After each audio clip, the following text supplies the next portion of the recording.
नमस्ते। आयुष दर्पण के डिजिटल ऐप पर और आयुष दर्पण के फेसबुक पेज पर और आयुष दर्पण के यूट्यूब चैनल पर और मेरे यूट्यूब चैनल पर आप सभी का बहुत बहुत स्वागत है। मैं वैद्य नवीन जोशी आपके समक्ष फिर से उपस्थित हूँ आज के इस सायंकालीन सत्र को लेकर। चलिए, आप लोग कहाँ कहाँ से जुड़ रहे हैं। बहुत सारे लोग हमारे साथ में इस मीटिंग को स्टार्ट करते ही जुड़ जाते हैं। बहुत बहुत धन्यवाद। आप सबने हमारे इस सत्र को काफी सराहा है और हमने इस सत्र को बहुत सिंपल रखने का प्रयास किया है। तो आपने अभी तक मैंने आपको जितने भी सायंकालीन सत्र में योग बताए, मुझे उम्मीद है कि आप इन सभी की प्लेलिस्ट में जाकर इन्हें आप लगातार देख रहे होंगे और आप इन्हें रिवाइज भी कर रहे होंगे। आज मैंने आपके समक्ष एक बहुत सिंपल सा योग रखा है जो बहुत सरल है, जिसको आप लोग अक्सर प्रयोग करते हैं। मैं अपनी बात बताऊं तो एक बार मैं किसी स्थानीय वैद्य के पास, जो बहुत पुराने वैद्य थे, अब वो इस दुनिया में नहीं है, वो एक पारंपरिक वैद्य थे, उनके पास मैं गया। तो वो एक चूर्ण की बात कर रहे थे जिसका नाम था त्रिकुटा चूर्ण। तो वो कहते थे त्रिकुटा चूर्ण लेकर आओ, त्रिकुटा चूर्ण लेकर आओ। अपने साथ के सहयोगियों को वो बार बार त्रिकुटा चूर्ण बोलते थे। तो ये त्रिकुटा वही त्रिकटु चूर्ण है जिसे हम लोग यूज करते हैं। तो ये बहुत जबरदस्त, हमारी छोटी सी जान पड़ने वाली एक चूर्ण है जिसके बारे में आज हम आपको बताएंगे। जुड़े रहिए हमारे साथ। हम भगवान धन्वंतरी का वंदन करके जस्ट 2 मिनट में आते हैं। तब तक आप हमारे इस लिंक को ज्यादा से ज्यादा शेयर करें। आपकी बहुत सारी प्रतिक्रियाएं आई हैं, हम उनको भी लेंगे। चलिए, आप हमारे साथ में जुड़े रहें और इस लिंक को ज्यादा से ज्यादा शेयर करें।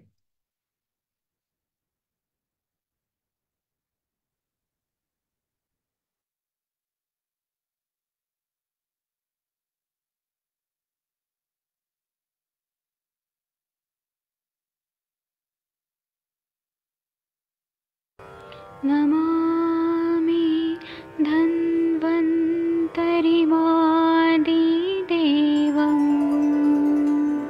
सुरासुरैर्वन्दितपादपद्मं लोके जरामृत्युनाशम्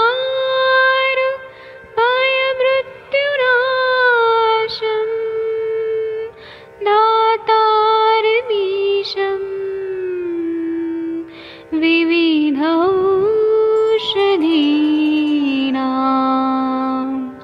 शङ्खं चक्रं जलौकां दधतं मृतघटं चारुतोर्भिश्चतुर्भिः सूक्ष्मस्वच्छादिरुद्यं शुकपरिविलसन् मौलिमं भोजनेत्रम्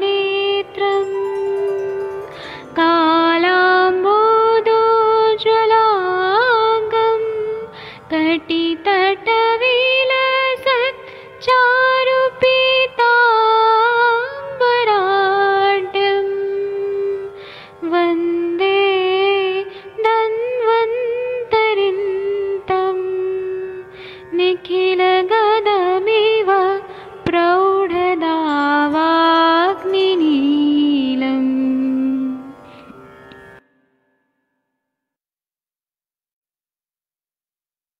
कोई भी सपना साकार करने के लिए सबसे जरूरी है सही कोच का होना। चुनिए आयुष दर्पण डिजिटल को और करे अपने क्लिनिकल आयुर्वेद सीखने का सपना साकार। Download the app now.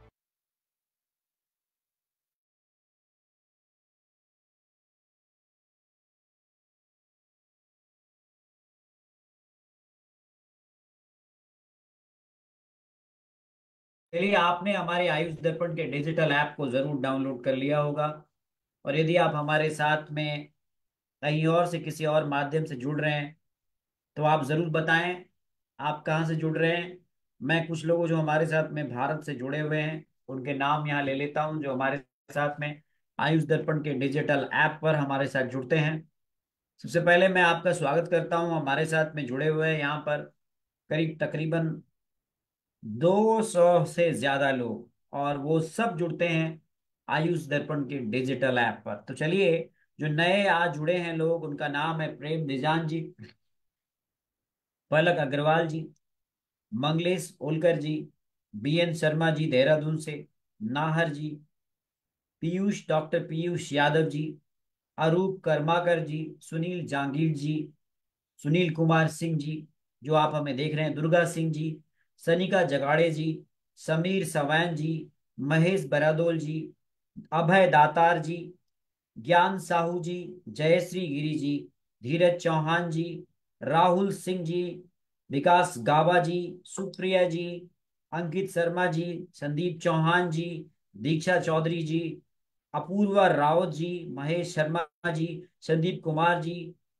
और हमारे साथ जुड़ते हैं ऋचा तिवारी जी, मोहम्मद मकसूद जी, विनोद चौहान जी, स्मृति त्रिवेदी जी, अमृता डोगरा जी, बंसी कुकाड़िया जी, तुलसी भट्ट जी, स्वागत दत्ता जी, उषा देवी जी, सुखजिंदर सिंह जी, पंकज रोहिला जी, विन्नी शर्मा जी कनाडा से, कपिल मलिक जी जुड़ते हैं हमारे साथ में आसाम से, आशीष जी पुणे महाराष्ट्र से, आशा चौधरी जी हरियाणा से, रीना पॉल जी पंजाब से, सक्षम नागरे जी जुड़ते हैं हमारे साथ में अमरावती से, सौम्या चक्रवर्ती जी छत्तीस परगना से, वेस्ट बंगाल से, मुकेश शर्मा जी जुड़ते हैं बिहार से, डॉक्टर बीडीएस बघेल जी जुड़ते हैं मध्य प्रदेश से, शिखा जी जुड़ती हैं हमारे साथ में पंजाब से, आदेश जी उत्तर प्रदेश से, सुनील कुमार प्रजापति जी बिहार से, डॉक्टर आयशा मेनन जी, डॉक्टर रवि अहमद जी बरेली से, डॉक्टर पीयूष वर्षा जी दिल्ली से, डॉक्टर प्रदीप जम्बारे जी पंजाब से, ध्रुव साहू जी छत्तीसगढ़ से, श्रद्धानंद आर जी जुड़ते हैं केरला से, प्रकाश नाम्बियार जी जुड़ते हैं जम्मू से, राजकुमार जी जुड़ते हैं बिहार से, अंकुश साहू जी जुड़ते हैं छत्तीसगढ़ से, प्रफुल्ल रॉलवर जी जुड़ते हैं बिहार से, जसवंत सिंह जी कनाडा से, विशाल सिंह जी जुड़ते हैं हमारे साथ में ऑस्ट्रेलिया से, आयुष पौडेल जी नेपाल से, मोहम्मद जुनेद जी दिल्ली से, जय कुमावत जी उत्तर प्रदेश से, रोहतास सिंह जी राजस्थान से, शौभ्यदीप मिश्रा जी, बहुत सारे लोग हमारे साथ जुड़े हुए हैं, मैं सबके नाम तो नहीं ले पाऊंगा। आप सभी का स्वागत है। चलिए, आज का जो हमारा विषय है वो है त्रिकटु चूर्ण पर। हम सीधे सीधे आज का सत्र बहुत छोटा रखेंगे। आप जो लोग हमसे फेसबुक पर जुड़े हुए हैं, डॉक्टर दीपक जी जैन जी, भागीरथ सिंह जी, नरेंद्र सिंगला जी, पायल चौहान जी, अनिल सिंह राठौर जी, आप सभी से अनुरोध है कि आप सभी हमारे इस लेक्चर को ज्यादा से ज्यादा शेयर करें। आप सब जानते होंगे कि हमारे यहाँ दीपन पाचन को बहुत इंपॉर्टेंट स्थान दिया गया है। आप सब जानते होंगे कि कहते हैं रोगः सर्वे अपि मंदाग्नौ, रोग का अधिकांश कारण अग्निमांद है। और आप जानते हैं कि अग्निमांद के लिए सबसे पहले इसका जो मैनेजमेंट है, बहुत सारे लोग हमारे साथ में 250 लोग इस वक्त आयुष दर्पण के ऐप पर जुड़े हुए हैं। मैं सबको यहाँ पे एंट्री दे रहा हूँ, चिंता ना करें। आप सब इस सत्र में जुड़ते हैं और आगे भी आप जुड़े रहेंगे। यदि कुछ लोग यहाँ पर किसी कारणवश टेक्निकल इश्यू से, क्योंकि हमारे इससे पिछले सत्र में बाद में 350 लोग ज्वाइन हो गए थे और फिर बाद में कुछ लोग जुड़ नहीं पाए थे और बाद में वो कह रहे थे कि सर हम जुड़ नहीं पाए। तो आप चिंता ना करें, यही हमारा लेक्चर आयुष दर्पण के यूट्यूब चैनल पर 8 बजे प्रसारित होता है, तो वहां भी देख सकते हैं आप। और मेरे यूट्यूब चैनल नवीन जोशी पर भी ये प्रसारित होता है, वहां भी आप इसको देख सकते हैं। हमारे साथ में यहाँ पर अनित सिंह राठौड़ जी हैं, सामंथा बंदारा जी हैं। सभी को प्रणाम, सभी को नमस्ते। त्रिकटु चूर्ण जो है ये तीन कटु रस से युक्त जिसमें चूर्ण है उसे हम लोग त्रिकटु चूर्ण कहते हैं। त्रिकटु एक बहुत पुराना हर्बल फार्मूलेशन है जो 3 औषधियों से मिलकर बना है। आपको मैंने जितने भी चूर्ण बताए इससे पहले, अगर आपने देखा होगा तो उनमें भी अधिकांश में ये तीनों औषधियों का प्रयोग मिलता था। जो हम कहते हैं ना कि निरामा अवस्था प्राप्त करने वाली औषध द्रव्य, वो यही औषधि द्रव्य हैं। यानी कि सौंठ, जिसे आप ड्राई जिंजर कहते हैं, सूखा हुआ अदरक, जिंजीबार ऑफिसिनेल, मरीच काली वाली जिसे हम पाइपर नाइग्रम कहते हैं, जिसको मैंने कई बार रिपीट किया अपने सत्र में, और पिप्पली जिसे हम पाइपर लॉन्गम कहते हैं। ये 3 दवाओं का कॉम्बिनेशन जो है वो त्रिकटु चूर्ण के रूप में हजारों साल से प्रयोग में आता रहा है। मैं स्वयं का चिकित्सक हूं और मैं खुद पंचकर्म करता हूं। तो जो पंचकर्म करने वाले डॉक्टर्स हैं, चिकित्सक हैं, उनके लिए ये त्रिकटु चूर्ण बहुत काम का है। It's very very effective, very very beneficial.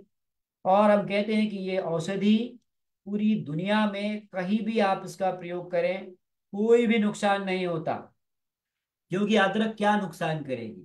काली मिर्च हमारे मसालों में हजारों साल से प्रयोग में आ रही है, क्या नुकसान करेगी? जसराज जी, दिनेश भाई नाल जी, मोहन एम जी, शेयर करते रहिए। दिनेश सिंह जी, मोहम्मद जमान जी, कहाँ से देख रहे हैं आप ये भी बताइएगा। राम निवास लिम्बा जी हमारे साथ में इसमें ऑस्ट्रिया से जुड़ती हैं। नैन्सी जी हमारे साथ में इजराइल से जुड़ते हैं। मिसेस सामंथा जी, बहुत सारे लोग यहाँ पे जुड़ते हैं। तो आप सब कहीं पर भी, लेकिन ध्यान रखिएगा मैंने जो भी औषध योग बताया, चाहे वो समझने में बहुत साधारण लग रहा हो, लेकिन आप इस औषधि का प्रयोग या किसी भी औषधि का प्रयोग चिकित्सक के परामर्श से ही करेंगे।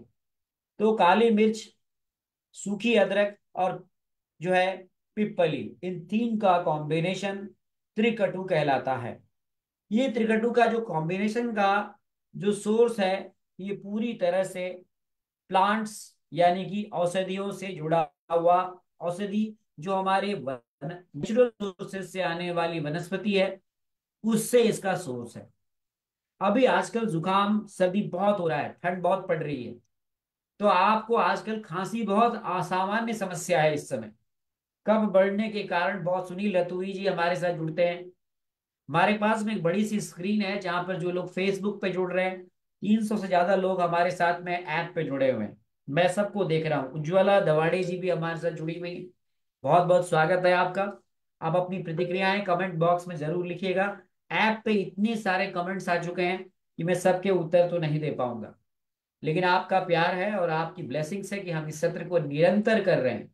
देखिए आजकल जुकाम सर्दी ठंडा ये बहुत कॉमन है। कफ बढ़ने से बहुत सारी समस्याएं हो रही है। हमारी श्वास व स्रोतस में म्यूकस जो है रेस्पिरेटरी ट्रैक्ट में जमा हो जाता है। तो आप औषधियों की तलाश करते हैं कि हमें कौन सी ऐसी औषधि मिले, तो आपके पास त्रिकटु चूर्ण है ना। त्रिकटु चूर्ण एक ऐसी प्रभावी औषधि है जो खांसी और जो इस प्रकार की ठंड में होने वाली समस्याओं में, राहुल तिवारी जी, ये बहुत बढ़िया काम करती है। ये हमारी म्यूकोप्यूरिलेंट ड्रग है जो हमारे फंसे हुए जमे हुए म्यूकस को बाहर निकालती है, हमारे एयर पैसेजेस को क्लीन करती है, श्वास की नलिकाओं में जो अवरोध है उसे ये दूर करती है, और इससे पेशेंट में तुरंत श्वास जो कष्ट है वो दूर हो जाता है। तो कमाल की औषधि है कि नहीं है? सौंठ मरीच और पिप्पली का कॉम्बिनेशन, आप सिंपल आप इसे रोगी के उम्र, उसकी अवस्था, उसके कंडीशन को देख करके आप त्रिकटु चूर्ण को आप 1 से 2 चम्मच शहद से दे सकते हैं। इसे 1 बार से 2 बार दे सकते हैं, लेकिन ध्यान रखिएगा इसको चिकित्सक के परामर्श से ही देना है। ये खांसी जैसी स्थिति में बहुत लाभ करती है। हजारों साल से पहले से हम लोग सूखी अदरक, पिप्पली का प्रयोग करते आ रहे हैं, लेकिन आपके पास त्रिकटु चूर्ण नाम की ये औषधि बहुत जबरदस्त काम करती है। दूसरा, बहुत सारे लोगों को अग्निमांद होता है, जानते हैं अग्निमांद में जो हमारी जठराग्नि है वो बंद हो जाती है। आप सब जानते हैं कि पित्त के 5 भेद होते हैं: पाचक पित्त, रंजक पित्त, भ्राजक पित्त, आलोचक पित्त और साधक पित्त। तो जो पित्त है यह अग्नि का ही स्वरूप है, और ऐसा माना जाता है कि सारी रोगों के, सारे बीमारियों का कारण जो है वो अग्नि है। रोग सर्वे अपि मंदाग्नौ।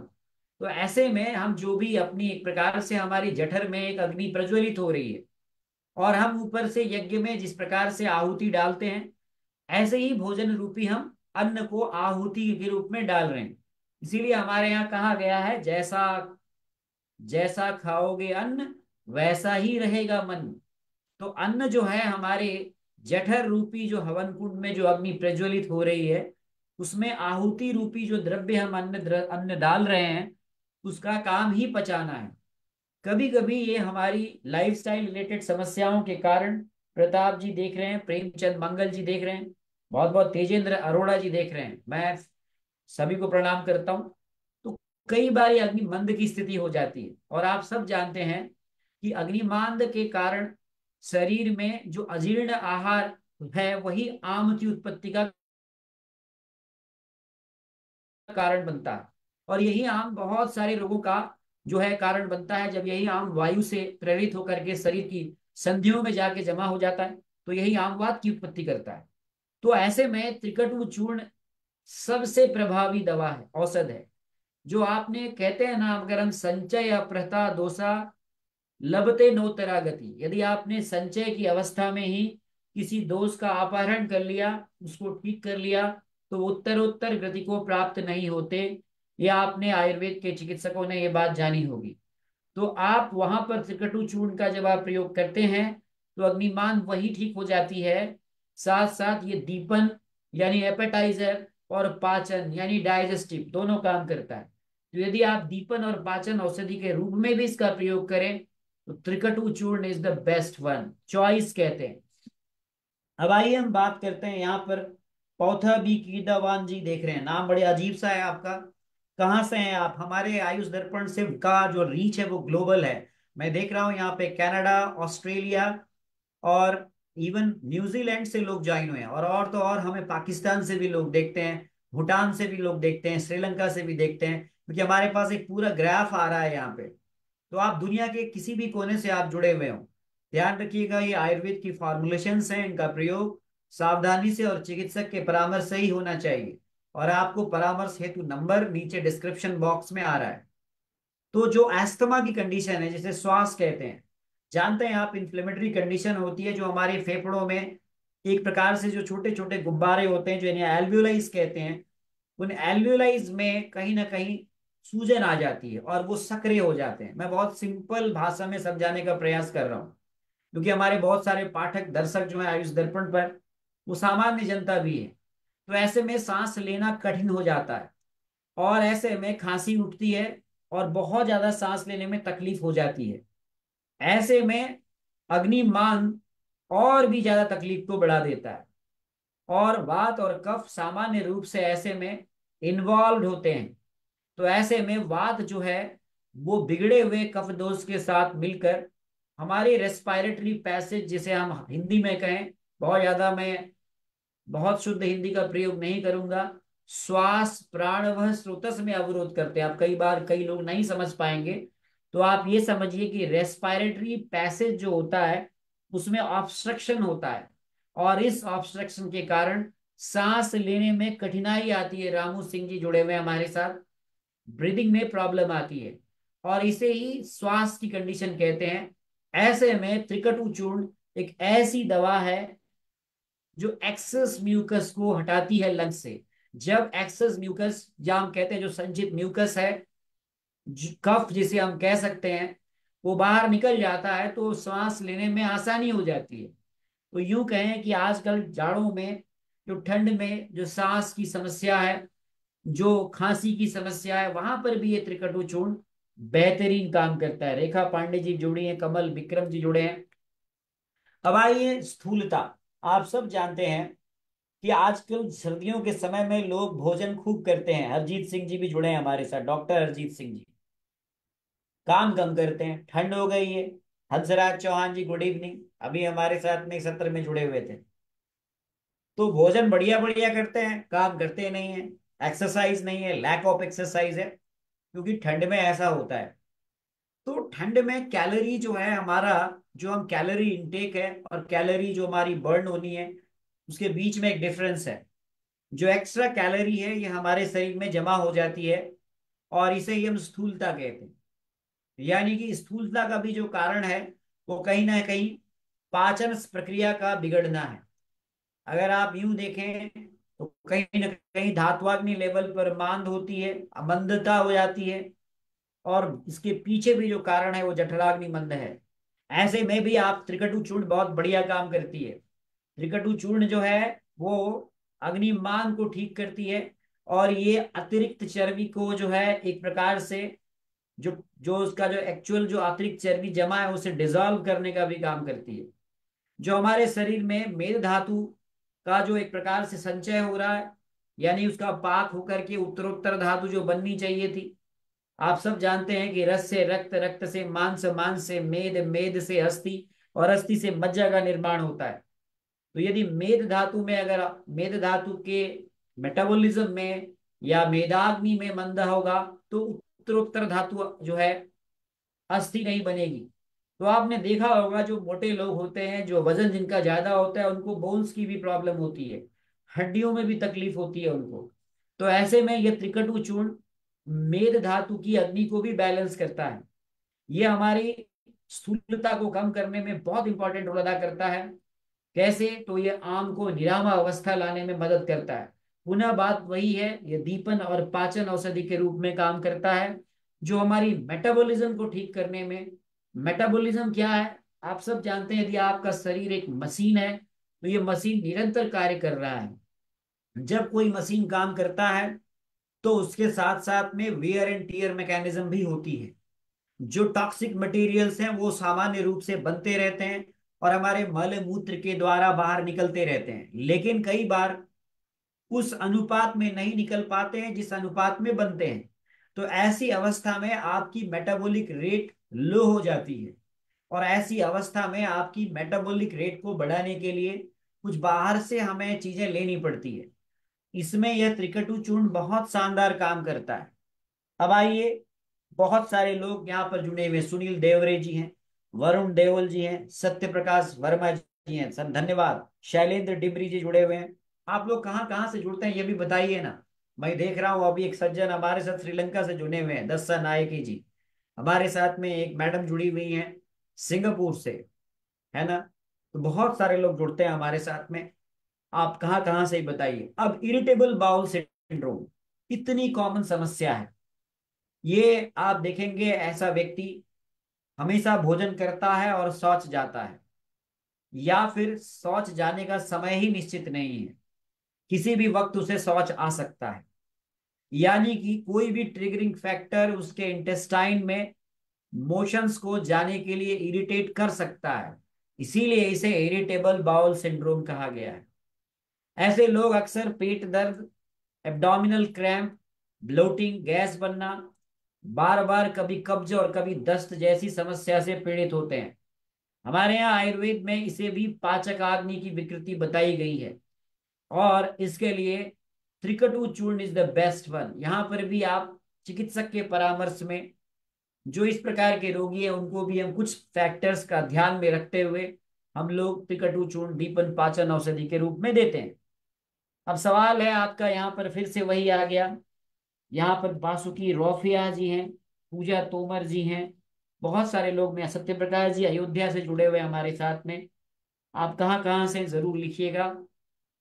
देखिए, यहाँ पर त्रिकटु चूर्ण के बारे में ऐसा कोई एविडेंस नहीं है। आपके सवाल आए हैं कुछ यहाँ पर कि ब्रेस्ट फीडिंग फीमेल्स को नहीं दिया जा सकता है। मैं फिर यही कहूंगा कि कोई महिला अगर स्तन पान करा रही है, तो ये उसके चिकित्सक के विवेक पर निर्भर करता है कि वो त्रिकटु चूर्ण लिखे या ना लिखे। क्योंकि ऐसा मुझे नहीं लगता है कि सौंठ, मरीच और पिप्पली में कोई ऐसे द्रव्य हैं जो स्तनपान के द्वारा बच्चे में जाकर उसे कुछ ऐसी एबनॉर्मेलिटी पैदा करे। हाँ, मैं एक बात जरूर कहूंगा कि चूंकि इसमें कुछ ऐसे द्रव्य हैं जिनकी तासीर उष्ण है, तो जो उच्च रक्तचाप के रोगी हैं वो अपने चिकित्सक से परामर्श के उपरांत ही इस औषधि को लें। तीसरा सवाल आपका वही है कि क्या इसको गर्भिणी स्त्री में दिया जा सकता है। देखिए, ऐसा कोई भी अभी तक संदर्भ हमें नहीं मिला है, कोई ऐसा एविडेंस नहीं मिला है जो हम ये कहें कि त्रिकटु चूर्ण जो है ये प्रेग्नेंट फीमेल में कोई नुकसान पहुंचाता है। लेकिन फिर भी मैं ये कहूंगा कि अपने चिकित्सक से परामर्श के बाद ही इसका प्रिस्क्रिप्शन आप किसी भी जो है अ, जो प्रेग्नेंट लेडी है उसको दें। सवाल है, हंसराज जी आप हिमाचल से जुड़ते हैं, बहुत अच्छी बात है। त्रिकटु चूर्ण का प्रयोग कैसे किया जाए? देखिए, कोई भी चूर्ण है उसकी जो प्रयोग की मात्रा है वो वय, अवस्था, रोग की क्रोनोसिटी, इन सभी चीजों पर डिपेंड करता है। हम लोग सामान्य रूप से 1 से 1.5 ग्राम त्रिकटु चूर्ण इसको भोजन के उपरांत देते हैं। ध्यान रखिएगा, त्रिकटु चूर्ण को खाली पेट देने से ना दें, इसे भोजन के बाद दें, क्योंकि कटु औषधियों का मिश्रण है। ये आपने बिल्कुल ध्यान रखना है। यहां पर पूछा गया है कि त्रिकटु चूर्ण को हम घर में कैसे बना सकते हैं। मैरिक दातुक जी जुड़ते हैं, डॉक्टर उदय वीर सिंह जी भी देख रहे हैं हमें। आप लोग कहाँ से हैं जरूर लिखिएगा। त्रिकटु चूर्ण जो है, इसको आप अपने घर पे बना सकते हैं। 3 औषधियों की जरूरत है आपको, काली मिर्च, पिपली और सूखी हुई अदरक। मिल जाएगी ना आपको उदयवीर सिंह जी? ये आपके आसपास ही उपलब्ध है। शायद आप जयपुर से हैं डॉक्टर उदयवर सिंह जी, शेयर कीजिए इसको अपने पेज पे। तो ये 3 हर्ब्स जो हम लोग स्पाइसेस के रूप में, रवि सैनी जी भी जुड़ गए हैं, तरन नान जी जुड़ गए हैं, तो हम लोग इसको अपने किचन में बहुत सालों से स्पाइसेस के रूप में इसका प्रयोग करते आ रहे हैं। आप इसका प्रयोग आसानी से कर सकते हैं। फिर से सवाल आपका है कि कोई यहां पर किसी ने सवाल पूछा है कि क्या इसका कोई साइड इफेक्ट है। मैं आपको वही सवाल बताऊंगा, मैं अपने हर सेशन में कहता हूं, जिसका कोई साइड इफेक्ट नहीं है उसका कोई इफेक्ट नहीं है। ध्यान से सुनिएगा। आयुर्वेद की दवाओं को यह कह करके प्रचारित किया गया कि इसका कोई साइड इफेक्ट नहीं होता है। साइड इफेक्ट तो भोजन का भी होता है, साइड इफेक्ट तो किसी भी पानी ज्यादा पिएंगे उसका भी होता है। तो कैसे आप कहते हैं कि साइड इफेक्ट नहीं होता है? साइड इफेक्ट नहीं होता है कह करके, दुष्प्रचार करके आयुर्वेद की दवाओं को डिग्रेड किया जाने का कुत्सित प्रयास किया गया है। इसीलिए आयुर्वेद की दवाओं का भयंकर साइड इफेक्ट होता है। यदि आपको इसका साइड इफेक्ट चेक करना हो तो मैं चैलेंज देता हूं, आप इच्छा वेदी रस किसी साधारण व्यक्ति को 2 गोली दे के देख लीजिए, साइड इफेक्ट होता है कि नहीं होता है पता चल जाएगा। सर्पगंधा घनवटी 4 गोली किसी को खिला के देख लीजिए, आपको साइड इफेक्ट होता है कि नहीं होता है पता चल जाएगा। हर वो दवा जो दवा है वो साइड इफेक्ट करती है, ध्यान रखिएगा। इसीलिए दवा को दवा की तरह ही लिया जाता है। तो त्रिकटु चूर्ण भी साइड इफेक्ट करता है। यदि आपने अतिरिक्त मात्रा से ज्यादा में लिया तो ये अम्ल पित्त करेगा, ये सीने में जलन कॉज करेगा, ये आपके गले में जलन कॉज करेगा। इसीलिए आपको अपने चिकित्सक के परामर्श से ही औषधि का सेवन करना चाहिए। लेकिन निश्चित रूप से इसके सोर्सेज हर्ब से आते हैं, तो ये कंपैरेटिवली एडवर्स इफेक्ट नहीं करता है, इसके दुष्प्रभाव नहीं है, इसके सह प्रभाव बिल्कुल मिलते हैं। सह प्रभाव का मतलब डिजायर्ड इफेक्ट के अलावा जो भी प्रभाव मिलते हैं वो सब साइड इफेक्ट में आते हैं। ध्यान से सुनिएगा। इसीलिए किसी भी औषधि का साइड इफेक्ट 100% होता है। अब यहाँ पर एक सवाल है कि क्या मुझे साइनस की समस्या है। थैंक यू सुनील रतुड़ी जी। मैं बार बार ये बात अपने सेशन में कहता हूं कि आयुर्वेद की दवाओं के नाम पर जो इस प्रकार से आप ले लीजिए दवा, फलानी दवा ले लीजिए, ये बात गलत है। किसी भी दवा का, आयुर्वेद की दवा है तो बहुत सुरक्षित है, इसका साइड इफेक्ट नहीं होता है। वो महा फ्रॉड है जो इस तरह की बात कर रहा है। ध्यान से सुनिएगा। आयुर्वेद की हर दवा का साइड इफेक्ट होता है, आयुर्वेद की हर प्रोसीजर का साइड इफेक्ट होता है, आयुर्वेद की हर वो चीज जो अगर सही तरीके से प्रयोग नहीं की जाए तो साइड इफेक्ट ही नहीं होता है, मरणांतक प्रभाव भी हो सकता है। जी हाँ, ध्यान रखिएगा। आयुर्वेद की रस औषधियों का ये सही तरीके से निर्माण ना किया गया तो वही रस औषधियां रीनल फेलियर तक कॉज कर सकती हैं। तो इसीलिए हमारे आचार्य चरक ने हजारों साल पहले कहा, अल्प मात्रम महावेगम बहु दोष हरम सुखम लघु स्वपाकु सुखम स्वादु प्रीडनम व्याधिनाशनम। यानी कि हर वो दवा जो अत्यंत अल्प मात्रा में, जो बहुत ज्यादा उसकी पोटेंसी अच्छी हो, जो लेने में अच्छी हो, जो शरीर को प्रीण करे और जो व्याधि का नाशन करे, वही दवा श्रेष्ठ है। दवाओं के नाम पर आज भोजन कराया जा रहा है, आपको ध्यान रखिएगा। दवा दवा है, दवा हमेशा चिकित्सक के ही परामर्श से लेना है। आइए आगे बोलते हैं। एक सवाल आया है यहाँ पर, साइनस प्रॉब्लम में क्या ये त्रिकटु चूर्ण काम करता है? देखिए, चूंकि इसका 3 इंग्रेडिएंट है और ये तीनों ही इंग्रेडिएंट अगर आप देखेंगे तो ये उष्ण विषवीर्य हैं और ये एक्सपेक्टोरेंट हैं, कफ निसारक हैं। हाँ, नहीं मिलनी चाहिए सर, आयुर्वेदिक दवाएं ओटीसी पे नहीं मिलनी चाहिए, ये पूरा गलत है ये। इसीलिए आयुर्वेद डिग्रेड हो रहा है।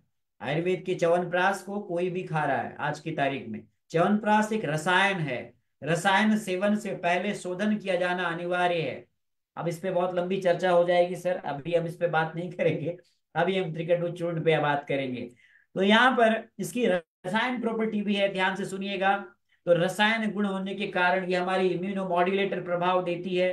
तो हमारे शरीर में जिनको तकलीफ हो, किसी किसी प्रकार की समस्या हो, जिनको रेस्पिरेटरी डिजीज से रिलेटेड प्रॉब्लम हो, उनके लिए ये औषधि भी बहुत श्रेष्ठ है। फिर से एक सवाल आया है कि मुझे डायबिटीज है, क्या मैं त्रिकटु चूर्ण ले सकता हूँ? शिल्पी सिन्हा जी का भी बहुत बहुत स्वागत है। देखिए, त्रिकटु चूर्ण में कोई भी ऐसे इंग्रेडिएंट नहीं है जो आपकी ग्लाइसेमिक इंडेक्स को बढ़ाएं। तो मैं ये कह सकता हूं कि डायबिटिक पेशेंट भी त्रिकटु चूर्ण ले सकते हैं, लेकिन फिर वही बात, no self medication. Self medication नहीं करना है आपने, और आपने ये औषधि का प्रयोग हमेशा अपने चिकित्सक के परामर्श से ही करना है। तो ये मैंने आपको त्रिकटु चूर्ण के बारे में बताया। अब कुछ सवाल आपके आए हैं, कुछ और भी सवाल हैं। वैसे तो बहुत सारे सवाल आपके रिपीटेड क्वेश्चंस हैं, लेकिन कुछ सवाल आपके इसमें अच्छे हैं, तो मैं उनको यहाँ पर शामिल कर रहा हूँ। त्रिकटु चूर्ण के बारे में अभी मैंने जो बताया, ये इम्यूनिटी में, मेटाबॉलिज्म को बढ़ाने में, इन सब में काम करता है। मैं आपको कुछ और कंडीशन है जहां पर हम लोग त्रिकटु चूर्ण का प्रयोग करते हैं। हाइपोथायराइडिज्म, हाइपोथायराइडिज्म के लिए जो है मेटाबॉलिक, मैंने पहले भी कहा कि वैसी कंडीशन जहां पर मेटाबॉलिज्म रेट नीचे होता है, वहां पर यह औषधि बहुत बढ़िया काम करती है। तो हाइपोथायराइडिज्म में मेटाबॉलिज्म को बढ़ाने में, अग्नि को बढ़ाने में ये औषधि बेहतरीन काम करती है। यानी कि ये थायराइड के फंक्शंस को स्टिमुलेट करती है। सर, स्वर्ण भस्म को कितना दिन तक ले सकते हैं? देखिए साहब, स्वर्ण भस्म हो चाहे कोई भी भस्म हो, इसको लंबे समय तक नहीं लेना चाहिए, ध्यान रखिएगा। रस औषधियों का सेवन हमेशा मात्रा और एक प्रकार से प्रॉपर मॉनिटरिंग में लेना चाहिए। दूसरा, अभी सवाल है कि ये इन्फेक्शन से हमें बचाती है, बूस्ट करती है इम्यूनिटी को, हमारी वाइटेलिटी को बढ़ाती है, तो इसमें एंटी बैक्टीरियल प्रॉपर्टी भी है। ये एंटी हेलमिंथिक भी है, ध्यान रखिएगा। तो जहां पर पेट में कीड़े हो बच्चों के, वहां पर ये बहुत पोटेंशियली काम करती है पैरासाइटिक एक्टिविटी को कम करने में और उन्हें बाहर निकालने में। इसके अंदर एंटी फंगल प्रॉपर्टी भी है। तो ये कुछ ऐसे फंगस जैसे एस्परजिलस है, म्यूकर है, उनमें ये बहुत बढ़िया काम करती है जो रेस्पिरेटरी इलनेस का कारण बनते हैं। इसे आप अन्य औषधियों के साथ में भी इसका कॉम्बिनेशन प्रयोग कर सकते हैं, जैसे शतावरी चूर्ण है, जैसे अश्वगंधा चूर्ण है। त्रिकटु चूर्ण बहुत जबरदस्त काम करती है लीवर की समस्याओं में। जी हाँ, बिल्कुल सुनील रतोड़ी सर, ये बिल्कुल सही है। और आयुर्वेदिक दवाओं का जो इस प्रकार से आजकल जो चल रहा है ना, कि आपने टीवी पे आ रहा है, ऑनलाइन आया, फिर दवाई कुरियर से पहुंच गई साहब। अगर आप ये कहते हैं कि हेतु लिंग औसत के ज्ञान और बगैर नाड़ी परीक्षा के आप मरीज का प्रकृति के हिसाब से, व्यक्ति कंडीशन के हिसाब से, हर औषधि जो एक व्यक्ति के काम आ रही है वो दूसरे के काम नहीं आ सकती है, तो फिर आप कैसे कहते हैं कि ये औषधि सभी लोगों में काम आएगी? क्योंकि हमारे यहाँ हर औषधि का व्यक्ति के अनुसार, प्रकृति, सत्व, सार, संगठन, इन के अनुसार अलग अलग प्रयोग बताया गया है। तो ये सब एक प्रकार से चल रहा है, हम इस पे कुछ नहीं कहेंगे। ये लिवर फंक्शन को भी ठीक करता है। हमारा जो उद्देश्य है वो केवल आपको जागृत करना है। ये सेशन आपको केवल और केवल आपके नॉलेज को बढ़ाने के लिए है। किसी भी औषधि का प्रयोग, चाहे वो कोई भी हो, अगर आपने औषधि शब्द उसमें लगाया है, तो उसे हमेशा अपने चिकित्सक, अपने फिजिशियन के परामर्श से ही आप प्रयोग करें। तो ये हिपेटोप्रोटेक्टिव एक्शन भी देती है। जैसे आप किसी को जॉन्डिस है, मैं ये हमारे चिकित्सक बंधुओं के लिए ये है विशेष रूप से, वो ज्यादा देखते हैं क्योंकि वो प्रैक्टिस में मशगूल होते हैं और कई बार बहुत सारे कॉमन कॉमन इंग्रेडिएंट जो हमारे पॉली हर्बल फॉर्मुलेशंस में हैं वो भूल जाते हैं। तो मेरा काम है उनको याद दिलाना, क्योंकि कहते हैं ना कि ज्ञान आदान प्रदान और चर्चा से खुद का भी ज्ञान बढ़ता है। तो ये हिपेटोप्रोटेक्टिव एक्शन देता है। और मैंने पहले ही कहा कि ये जॉन्डिस जैसी, कामला जैसी स्थितियों में भी आप इसका प्रयोग कर सकते हैं। आम वात में ये ड्रग चॉइस ऑफ ड्रग है रूमेटॉइड आर्थराइटिस में, और जो गाउटी आर्थराइटिस है, जिसे हम लोग आम वात या वात रक्त कहते हैं, वहां पर पेन को कम करने में, स्टिफनेस को कम करने में ये औषधियां बहुत जबरदस्त काम करती है। आप इसका प्रयोग करके तो देखिए, आनंद आएगा आपको। आप अपने अगर चिकित्सक हैं, आप अगर मेरा ये लेक्चर देख रहे हैं, तो आप त्रिकटु चूर्ण का प्रयोग कीजिए। ये ऐसा देखा गया है कि हमारे जो शरीर में जो गाउट के कारण एक्सेसिव यूरिक एसिड जमा है, उसके जो शार्प क्रिस्टल्स हैं जो जॉइंट्स में, जो हमारे शरीर में एक प्रकार से तकलीफ पैदा करते हैं, उनको ये बाहर करने में भी बहुत इंपॉर्टेंट रोल अदा करता है। तो ये हमारा एक बहुत जबरदस्त एनाल्जेसिक औषधि है। जी हाँ, पुरुषम पुरुषम भिक्षम सगेयो भिषगोत्तमम, हजारों साल पहले कहा गया है। देखिए यहाँ पर ओबेसिटी की बात पूछी है आपने, तो ओबेसिटी में हमने, आप सब जानते हैं, मैंने पहले ही कहा आपको कि ओबेसिटी का कारण जो है स्थूलता का, वो धातु अग्नि का मंद है, होना है। और हर धातु हमारे लिए महत्वपूर्ण है। एक धातु से ही दूसरी धातु का निर्माण होता है। तो आप देखेंगे, अगर आपने धात्वाग्नि मंद को ठीक कर दिया, तो यकीन मानिए कि आपका रोग सही हो जाएगा, तो स्थूलता भी सही हो जाएगी। तो ऐसे में यह त्रिकटु चूर्ण सीधे सीधे धात्वाग्नि पर काम करता है। इसे आप त्रिफला, गुगुल आदि औषधियों के साथ में अपनी चिकित्सक के परामर्श से स्थूलता को ट्रीट करने के लिए दे सकते हैं। क्योंकि स्थूल को कृश करने की चिकित्सा आचार्य चरक ने बताई है। गुरु च अपतर्पणम श्रेष्ठम स्थूलानाम कर्षणम। स्थूल को कृष बनाना है तो गुरु आहार और अपतर्पण देना है। आप कहेंगे गुरु आहार क्यों, कभी इस पर बाद में चर्चा करेंगे। बहुत सारे लोगों को कोलेस्ट्रॉल बढ़ने की समस्या होती है। आप सब जानते हैं कि कोलेस्ट्रॉल का जो सिंथेसिस है वो लिवर में होता है। तो यदि लिवर जो है ये प्रॉपरली कोलेस्ट्रॉल को यूटिलाइज करता है, तो ये ब्लड में कोलेस्ट्रॉल की मात्रा नहीं रहती है। लेकिन जब लिवर का फंक्शन इम्पेयर्ड होता है, जैसे फैटी लिवर की कंडीशंस होती है, ऐसे में कोलेस्ट्रॉल लिवर यूटिलाइज नहीं कर पाता, और वो एक्स्ट्रा कोलेस्ट्रॉल जो है वो ब्लड में आता है, जिससे हाइपर कोलेस्ट्रोलेमिया ऐसी कंडीशन होती है। वहां ये त्रिकटु चूर्ण बेहतरीन काम करता है। देखिए, मैंने एक त्रिकटु चूर्ण के इतने सारे आपको गुण बता रहा हूं। सामान्य जुकाम है, नाक बह रही है, नाक बंद है, छींकें आ रही है, कोई चिंता मत करिए। आपके चिकित्सक के परामर्श से ये छोटी सी औषधि आपकी ये समस्या का समाधान कर सकती है। ध्यान रखिएगा। तो ये आपने त्रिकटु चूर्ण जो है, आप अपने चिकित्सक के परामर्श से इस औषधि का प्रयोग करें। सवाल वही है आपका फिर से, कौन सी कंपनी इसे बेहतर बनाती है। बहुत सारी कंपनियां जिसको बनाती है, मैं किसी कंपनी के बारे में नहीं बताऊंगा। आप किसी भी कंपनी का आप ले सकते हैं। आपकी डाइजेशन, आपकी इम्यूनिटी, आपका वजन कम करना, आपका एस्थमा, आपका कोलेस्ट्रॉल, आईबीएस, शरीर में दर्द, सेक्सुअल हेल्थ, थायराइड और स्किन तक में इसका काम आता है। तो आप इसका प्रयोग आपने विभिन्न प्रकार से देखा। ये ट्रेडिशनली हजारों साल से प्रयोग की जा रही औषधि है, जो एकदम, हम यूं कहें, इसका कोई ऐसा एडवर्स इफेक्ट नहीं है। लेकिन ध्यान रखिएगा, चिकित्सक के परामर्श से ही इसका प्रयोग करें, और ये उत्तम औषधि है। तो कैसा लगा आपको हमारा यह प्रयास? यदि पसंद आया तो हमारे यूट्यूब चैनल को सब्सक्राइब जरूर कीजिएगा। लाखों में व्यूज हैं हमारे यूट्यूब चैनल के, लेकिन फिर मैं आप सभी से रिक्वेस्ट करता हूँ, आप देखते तो हैं, आप पसंद भी करते हैं, आप प्रतिक्रियाएं भी देते हैं, लेकिन आप सब्सक्राइब नहीं करते। तो सब्सक्राइब कीजिए, ज्यादा से ज्यादा लोगों को इसके बारे में बताइए। और हाँ, आप और किन टॉपिक्स पे हमारा ये शाम का आधे घंटे का सत्र चाहते हैं, वो जरूर कमेंट बॉक्स में लिखिए। देखिए, ये सत्र आपका है, ये आयुष दर्पण ये आपका है, और आपकी वजह से ही ये है। आज लाखों व्यूअर्स हमारे पूरी दुनिया से इसको देखते हैं। तो मैं आप सभी का फिर से प्रणाम करता हूँ, आप सभी को प्रणाम करता हूँ, वंदन करता हूँ, और आप सभी से फिर से मैं विदा लेता हूँ। फिर किसी नए योग के साथ हम आपके पास उपलब्ध होंगे। तब तक स्वस्थ रहें, मस्त रहें, व्यस्त रहें, प्रसन्न रहें, और आयुष दर्पण देखते रहें। अपना ख्याल रखिएगा। बहुत बहुत धन्यवाद। शुभ रात्रि, प्रणाम, थैंक यू।